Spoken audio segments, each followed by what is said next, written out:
आज हम भारती का सपूत इस उपन्यास के अंश का तीसरा भाग देखने जा रहे हैं। पहले दो भागों में हमने हिंदी के पितामह भारतेंदु हरिश्चंद्र जी का परिचय देखा है। अब तीसरे भाग में भी हम उनकी पत्नी मन्नो बीबी द्वारा भारतेंदु जी का परिचय लेखा जोखा देखने जा रहे हैं। तो चलिए भारती का सपूत का भाग तीसरा हम देखते हैं। भारती का सपूत पाठ के अंतर्गत भारतेंदु जी के जीवन परिचय को हम देख रहे हैं। भारतेंदु की पत्नी मन्नो बेबी अपने पति के बारे में जानकारी दे रही है। अध्यापक चंद्रहास मन्नो बेबी का मंतव्य पढ़ना शुरू करते हैं। मन्नो बेबी कह रही है, मैं उनकी पत्नी हूँ। मैं जब जब मेरे पति भारतेंदु जी के बारे में सोचती हूँ तब मुझे एहसास होता है कि मेरे पति उतने ही नहीं थे जितने दिखाई देते थे। उन्होंने यानी भारतेंदु जी ने घर में ही अंग्रेजी और हिंदी पाठशाला खोली थी। जब उन्हें पूछा गया, आपको पाठशाला खोलने की क्या जरूरत है, तब उन्होंने उत्तर दिया, हमारे पास धन है पर देश भूखा है। हमारे देश में बहुत से लोग निर्धन हैं, गरीब है।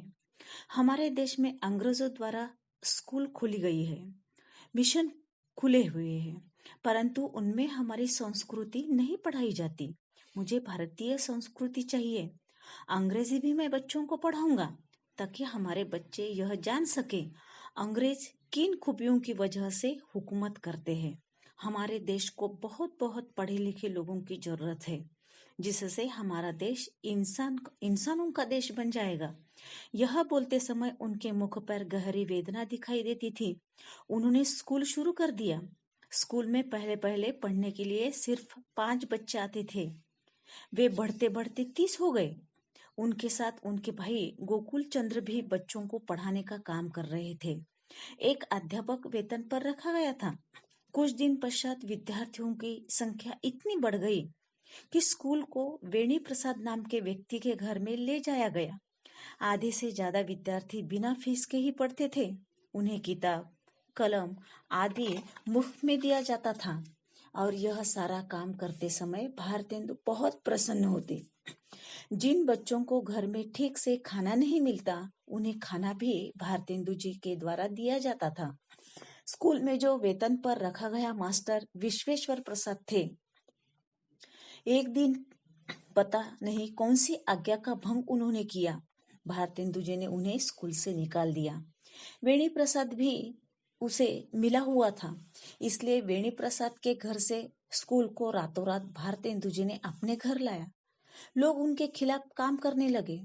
शत्रुओं ने स्कूल बंद करने की कोशिश की।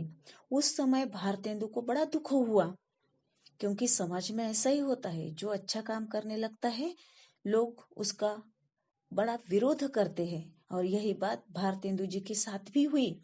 मन्नो बेबी उन्हें समझाती रही, या आप अपने आप को दुखी मत रखिए, वे लोग नासमझ है, आप उनकी तरफ ध्यान मत दीजिए। तब वे उत्तर देते, मन्नो बेबी, नासमझ नहीं, वे लोग अशिक्षित है। वे अपने स्वार्थ के सिवा दूसरा कुछ सोचते ही नहीं, और सोच भी नहीं सकते। मन्नो बेबी भी कहती, उनके पुरखों ने कमा कर रखा है ना, उन लोगों को अपनी मेहनत से धन कमाने की जरूरत नहीं है। जब आदमी खुद मेहनत करके धन कमाता है तो वह एक एक पैसा सोच समझकर खर्च करता है। तब भारतेंदु मन्नो बेबी की तरफ बस देखते ही रहते। उनकी घुंघराली लटें उनके कानों पर झूलती रहती।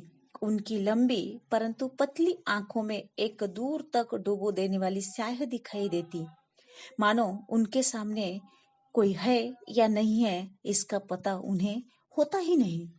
वे जैसे दिखते वैसा उनका जीवन नहीं था। उनका हृदय कवि हृदय था। कविता लिखते थे। घर में अमीरों का वैभव था, इसलिए दान देते थे। देशभक्ति व्यक्तित्व में भरी हुई थी। अपने पिता की परंपरा को चलाते थे। अतः देश के बड़े बड़े अधिकारी, पदाधिकारी, राजा और प्रसिद्ध लोग उनसे मिलते थे, सब कुछ करते थे, लेकिन उन्हें जीवन मिला ही कितना, 34 बरस 4 महीने। बस इतनी छोटी सी उम्र में ही उन्हें जो काम किया है, सचमुच वह बहुत बड़ा था। अध्यापक रत्नहास ने पुस्तक बंद करते हुए कहा, आपने देखा, भारतेंदु के उदय का यह काल था। उस समय वे कितना काम करते थे।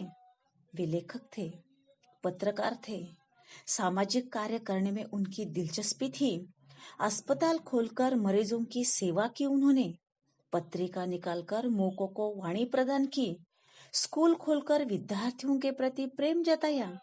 अपने उम्र के यानी कि 19वीं साल में वे समाज में एक जाने माने प्रतिष्ठित व्यक्ति के रूप में पहचाने जाने लगे। अब तीसरे प्रसंग से हम भारतेंदु जी के अंतिम समय का परिचय ले लेते हैं। अब उनका काम यहाँ पर पूरा हो चुका था। अब उनके जिंदगी का अंतिम समय यहाँ पर आया था। उनकी तबीयत ठीक नहीं थी। भारतेंदु शैया पर पड़े थे, मलिन, रुग्ण बनकर। अब पहले वाला उत्साह उनके अंदर नहीं रहा।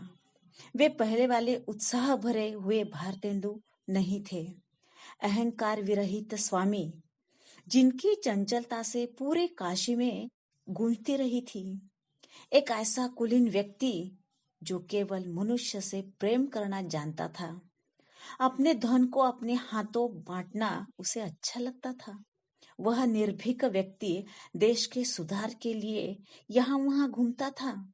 उसके प्रेम गीतों ने सारे भारत को ढक दिया था। और आज वह रुग्ण बनकर शैया पर पड़ा है। जो भारतेंदु सारी सारी रात कविता की ही बातें करता था। अपने जीवन में वह हमेशा उच्च कोटि की बातें करता रहा। राजा, महाराजा, पंडित, ज्ञानी सब उसे मानते थे। वह महान नेता था। उसने साहित्य, धर्म, देश, दरिद्र मोचन यानी कि दारिद्र्य निर्मूलन और कला, अपमानित नारी का उद्धार आदि के लिए अपना पूरा जीवन न्योछावर कर दिया था। और आज इस घड़ी वह मलिन सा पड़ा है, लेकिन उसके नेत्र में वही चमक है। क्षीण काय हो जाने के बावजूद भी होठों पर अजीब मुस्कान है। और ऐसी स्थिति में उन्होंने इस संसार से विदा ली है। एक महान ऐसा साहित्यिक, महान ऐसा व्यक्ति, सच्चा देशभक्त अपने अंतिम यात्रा के लिए चला गया। ऐसा एक दीपक बुझ गया जो समाज के अंधेरे को नष्ट करने के लिए जन्मा था। और अपने अंतिम सांस तक उसने यही काम किया था। वह देह से चला गया, लेकिन उनका साहित्य, उनके विचार आज भी हमारे लिए दिशा दर्शक ही है।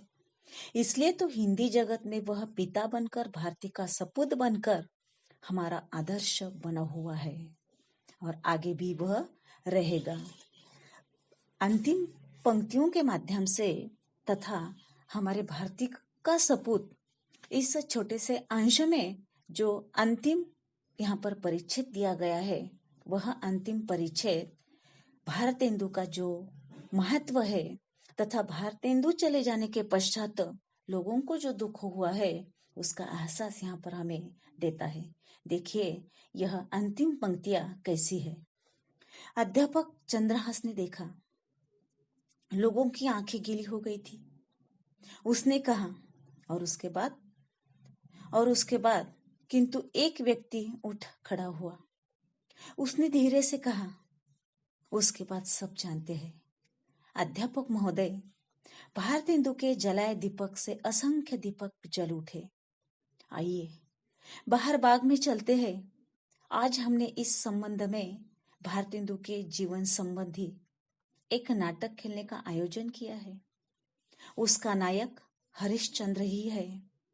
हिंदी गद्य का पिता, भारती का सपूत यानी कि भारतेंदु हरिश्चंद्र। इस प्रकार भारती का सपूत इस उपन्यास के अंश द्वारा भारतेंदु हरिश्चंद्र का जीवन हमारे सामने प्रस्तुत करने में लेखक रांगेय राघव सफल रहे हैं, क्योंकि इन प्रसंगों को पढ़कर भारती का सपूत यह पूरा उपन्यास पढ़ने की लालसा हमारे मन में उत्पन्न हो जाती है।